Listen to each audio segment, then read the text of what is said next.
And shalom. मजबूत औरत के प्लेटफॉर्म पे एक बार फिर मैं आपके साथ एक नया मैसेज लेकर आई। जब आप अपने दोस्तों को मुश्किल में देखते हैं तो आप कैसा महसूस करते हैं? क्या आप चाहते हैं कि अपने दोस्त की हर तरह से मदद करें?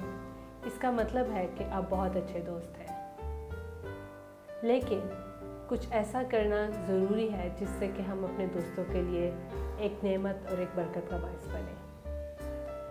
जब हम चारों अना जेल का मुताला करते हैं तो हम बहुत सारे मौज़ात के बारे में पढ़ते हैं और उन मौज़ात से हम बहुत सारी चीज़ें सीखते हैं, जिसमें से एक ये है कि यसु मसीह कादिर मुतलक है और ये कि वो हमारे लिए कंपैशन रखते हैं, उनको हमारी बहुत फिक्र है, वो हमें प्यार करते हैं। एक दिन ऐसा हुआ कि मसीह जो है वो एक शहर कफरनहूम में गए और वहाँ पर वो लोगों से बातचीत कर रहे थे। एक बड़ा हजूम उनको फॉलो कर रहा था और वो एक ऐसे घर में मौजूद थे जहाँ पर लोग खचाखच भरे थे और बहुत सारा क्राउड था। एंट्रेंस जो है, जो घर की एंट्रेंस थी वो ब्लॉक थी, वहाँ लोग बहुत सारे थे।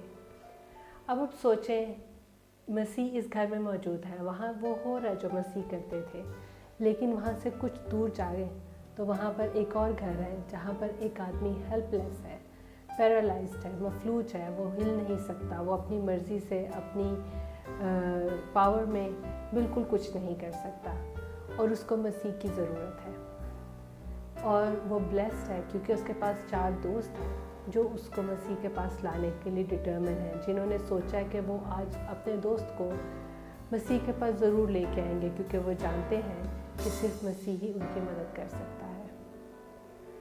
तो उन्होंने क्या किया कि उन्होंने अपने दोस्त को उठाया और वो उस घर पहुंच गए जहाँ पर वो जानते थे कि मसीह मौजूद है। लेकिन जब वो वहाँ पहुँचे उन्होंने देखा कि दरवाज़ा जो है वो तो बिल्कुल ब्लॉक है, वहाँ से गुज़रना बहुत मुश्किल है। 4 आदमियों का एक मफलूज आदमी को उठा के इस हजूम में से गुज़रना बहुत मुश्किल है। तो उन्होंने क्या किया कि वो छत पर गए, उन्होंने छत खोली और वहाँ से अपने दोस्त को नीचे किया, वहाँ से नीचे लटकाया। जो उसका मैट था, उन्होंने रस्सी यूज़ की होगी, बहुत सारे तरीके हो सकते हैं, वो डिटेल्स हम इमेजिन कर सकते हैं। लेकिन जो नतीजा हुआ वो ये था कि उनके दोस्त को शिफा मिली।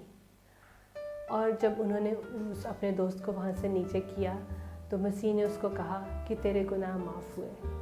मसीह ने इस बात को, इस मौके को, दोस्तों के इस एफर्ट को ना सिर्फ इस आदमी की शिफा के लिए यूज़ किया, बल्कि उसने एक और बहुत अहम मैसेज जो है उस वक्त के लोगों को हमें दिया।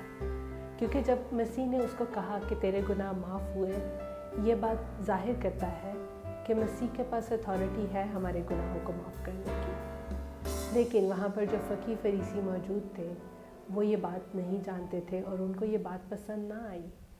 तो जब उन्होंने अपने दिलों में ऐसा सोचा और मसीह ने उनके दिलों की सोच को जाना, तो मसीह ने उनको जवाब दिया, जो मरकज़ की अंजील के 2 बाब की 8वीं आयत में लिखा है कि मसीह ने उनसे, इस मफलूज आदमी को क्या कहना आसान तरीन है, तेरे गुनाह माफ़ कर दिए गए, या इस तरह कहना चाहिए कि अपना बिस्तर उठा ले और जाओ, क्योंकि इब्ने आदम को ज़मीन पर गुनाहों को माफ़ करने का हक़ है। इन 4 दोस्तों का जो एफ़र्ट था उसको मसीह ने ना सिर्फ इस आदमी की शिफा के लिए यूज़ किया, बल्कि एक बहुत अहम मैसेज जो हम इस मिरेकल और इस स्टोरी में देखते हैं वो ये है कि मसीह को गुनाहों को माफ़ करने का भी हक़ हासिल है। उनके पास ये पावर, ये अथॉरिटी है कि वो हमारे गुनाहों को माफ़ करें, और इसके लिए उन्होंने सलीब पर जान दी। हम इस स्टोरी के दोनों तरफ हो सकते हैं। हम वो मफलूज आदमी भी हो सकते हैं जिसको दोस्तों की ज़रूरत है, और हम वो दोस्त भी हो सकते हैं जो मफलूज आदमी को मसीह के पास लेकर आए।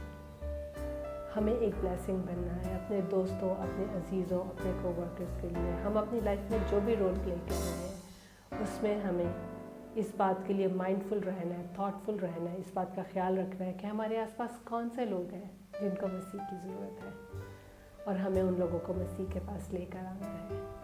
हमेशा याद रखिए, हमारा एफ़र्ट जो भी हो, मसीह उसको ऑनर भी करते हैं, उसको इस्तेमाल भी करते हैं, और उससे कई लोगों को शिफा मिलती है। वो एक टेस्टिमनी बनती है, एक आदमी की शिफा और लोगों के लिए टेस्टिमनी भी बनती है, जैसे ये एक हम स्टोरी जानते हैं बाइबल में। और इस तरह की और बहुत सारी स्टोरीज़। अपना ख्याल रखिएगा। मैं आपको इस दुआ के साथ छोड़ती हूँ कि खुदा हम सबको अपनी रास्तबाजी की भूख और प्यास अता फरमाए।